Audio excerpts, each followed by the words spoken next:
Mas Muni, langsung saja nama Anda diseret-seret dalam kasus backing judi online yang ada di Komdiji, dulunya bernama Kominfo. Dan Mas Muni meresponsnya dengan mengatakan Anda dikhianati oleh anak buah sendiri. Pertanyaan saya, kenapa pengkhianatan ini bisa terjadi, Mas Muni?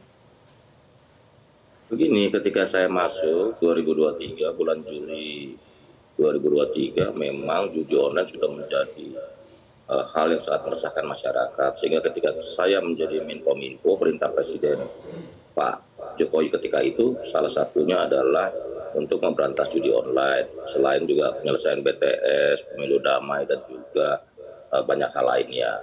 Memang judi online sudah menjadi prioritas dalam kerja saya yang 15 bulan di Kementerian Kominfo ketika itu.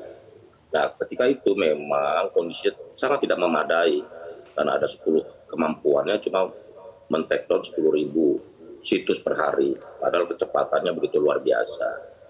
Sehingga kita membuka diri untuk merekrut banyak pihak.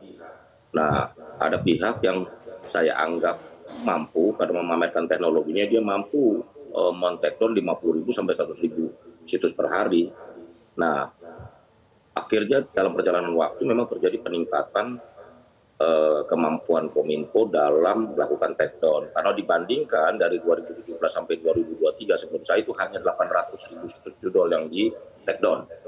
Sedangkan di masa 15 bulan Kementerian Komunikasi dan Informatika itu bisa 3,8 juta situs. Dari sisi itu betul ada pencapaian, tetapi memang banyak hal yang juga memang harus diperbaiki secara regulasi dan juga teknologinya. Karena sumber daya manusianya jauh dari cukup untuk mengurangi kecepatan. Dari sisi kebijakan, saya sudah mengeluarkan beragam kebijakan mengenai pemberantasan judi online.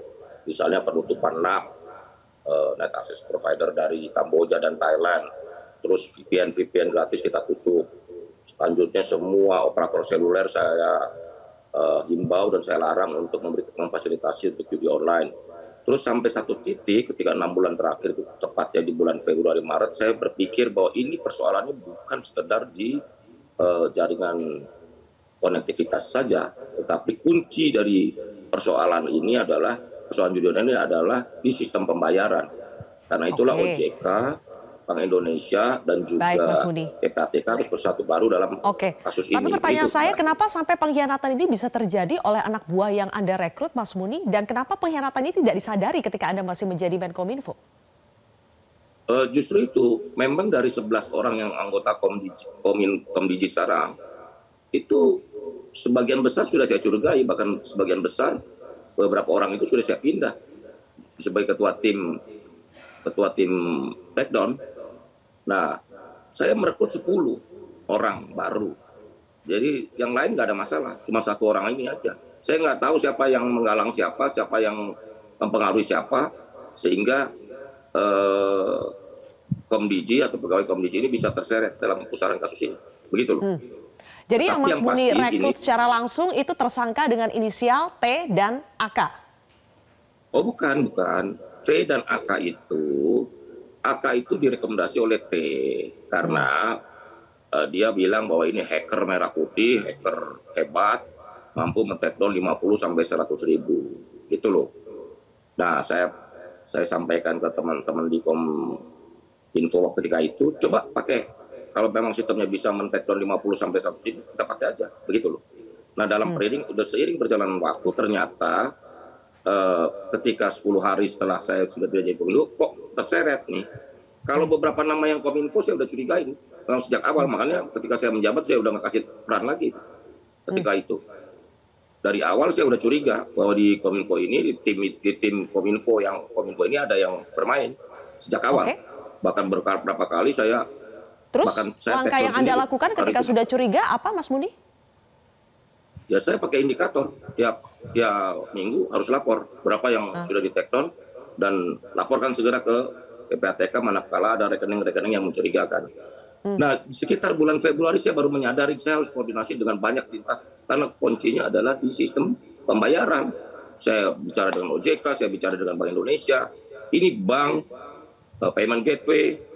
Nah, saya konsolidasi dengan seluruh asosiasi fintech, supaya tidak memfasilitasi perjudian online karena mereka main Oke. dengan e-wallet dan sebagainya. Sebelum ke sistem Jadi memang pembayaran ya, harus Mas Muni, dilatih. ketika Ya, Anda sudah kuncinya curiga, di sistem sepertinya ada pembayaran. permainan di internal Anda, apa yang Anda lakukan? Apakah tidak langsung diberikan sanksi atau misalnya melaporkan indikasi adanya permainan nakal di internal Anda kepada pihak yang berwajib? Beberapa saya sudah laporkan,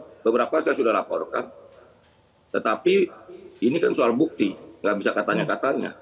Beberapa itu dari 11 itu ada sekitar 3 sampai 4 yang kita udah geser di posisi yang vital. Kita ganti yang Dilaporkan baru. kemana Mas Muni waktu itu?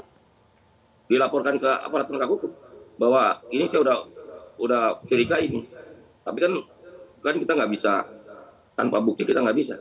Nah, memang karena dari gaya hidupnya mereka mewah, luar negeri, masuk pegawai pejabat eselon 3 dan 4 sudah semewah itu gitu loh. Dari masukan teman-teman juga udah kelihatan. Ada beberapa nama itu, sebut aja DI apa itu saya udah curigain dari awal. Begitu loh. Kalau yang dalamnya. T dan AK, Mas Muni sudah curiga belum dari awal? Karena mereka baru ditersangkakan sekarang. Kalau memang sudah ada kecurigaan dari awal kan seharusnya sudah bisa ada langkah yang diambil kepada mereka. Begini, itu nanti biar aparat penegak hukum yang yang mengurai sejak kapan mereka bermain, mengamankan situs judi online. Karena buat saya itu jadi penting ketika sejak kapan mereka bermain. Itu Tapi yang jelas ketika Mas Muni masih menjabat sudah ada kecurigaan, sudah ada yang bermain di situ. Di dalam itu sejak awal sudah ada yang bermain. Sehingga bahkan saya pernah Sabtu Minggu saya datang ke kantor Kominfo khusus untuk minta take down ini 30.000 situs, 50.000 situs. Karena saya sudah curiga ada yang main, begitu. Bahkan pernah ada satu kesempatan saya tutup, saya gembok itu, saya setrap di lapangan, saya bilang kalian ini ada yang main nih. Saya dapat laporan, saya bilang gitu. Oke. Dan Anda spesifik melaporkan itu ke penegak hukum ya? Penegak hukum di kepolisian, kejaksaan atau bagaimana Mas Muni? Yang pasti kita berkomunikasi. Di tempat saya ini saya curiga ada yang bermain. Begitu. Ya. Cuman terus tadi kan Mas Muni mengatakan Anda melaporkan ke penegak hukum yang mana? Ya gini loh, ya aparat penegak hukum lah. Antara dua kan, 1-2 lah gitu loh. Karena kan saya nggak, kalau nanti di persidangan atau di ranah hukum saya akan jelaskan. Yang penting saya udah komunikasikan. Ini saya curiga nih sama tim di Kominfo yang ada, begitu loh. Oke, sudah saya sempat melaporkan ya? Nggak bisa kalau. Oke, laporannya ini hanya sekedar komunikasi dengan penegak hukum atau sampai membuat laporan? Komunikasi, termasuk kita kebijakan kita adalah merotasi semua. Itu nggak boleh 3 bulan. Ibaratnya tim take down, tim verifikasi kita putar terus.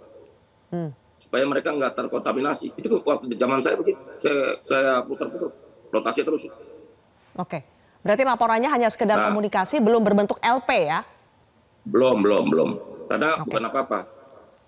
Ketika saya kan ukurannya begini, saya selalu komunikasi dengan PPATK, turun nggak apa yang kita lakukan dalam pencegahan ini, ada angka yang turun nggak secara signifikan.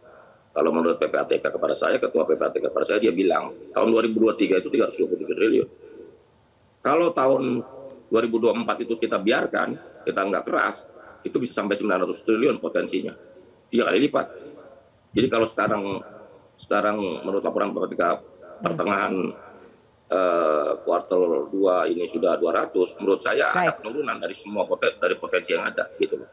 Tetapi saya balik lagi begini, bahwa ini judi online ini bukan sekedar Kementerian Komunikasi dan Informatika, karena tugas kita ini pencegahan.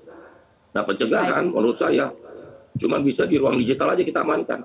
Tetapi yang paling substansif dan paling penting adalah bagaimana menekan melalui sistem pembayarannya, dalam hal ini OJK dan Bank Indonesia. Baik. Gitu loh. Sekarang terkait dengan rencana, ada yang meminta, masyarakat juga meminta supaya Anda juga turut memberikan keterangan kepada penyidik terkait dengan 11 tersangka yang sudah ditetapkan ini. Mas Muni, apakah Anda siap sebetulnya untuk diperiksa oleh penyidik? Saya siap diperiksa dan memberi keterangan kepada para penyidik. Saya jelaskan apa adanya. Seluruh data-data selama saya menjabat sebagai Menteri Komunikasi dan Informatika, 17 Juli 2023 hingga 20 Oktober 2024 saya akan jelaskan semua. Begitu loh, apa yang saya lakukan. Karena kan di dalam organisasi juga ada rentang struktural, di mana ini adalah ibaratnya begini, dari menteri, direktorat jenderal, direktur, ketua tim, dan anggota. Berarti itu ada 4-5 layer di bawah saya. Begitu loh. Oke. Ini Dan sejauh saya ini sih apakah sudah simpulnya ada begini, kalau dari kalau saya menyimpulkannya begini, ini sama kayak kasus korupsi SDM yang eselon 3 semua itu. Yang nggak ada sangkut pautnya dengan eselon 2, eselon 1, bahkan menteri gitu. Mereka bermain sendiri aja ini. Yang terus terang memang harus kita akui, makanya saya bilang kita dihianatin ini. Mereka bilang udah nutup 100.000, ternyata ada 1.000 juga yang diumpetin. Gitu.